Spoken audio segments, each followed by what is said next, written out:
Ler é fantástico. E esse livro tem me trazido diferentes reflexões sobre o envelhecimento, quando os pássaros voam para o sul.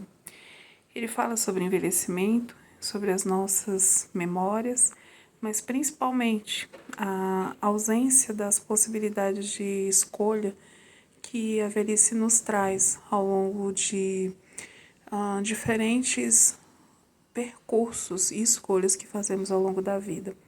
Fala sobre ressentimento, fala sobre perdão e fala sobre os sentimentos que muitas vezes nos invadem, sobre a solidão, sobre a solitude.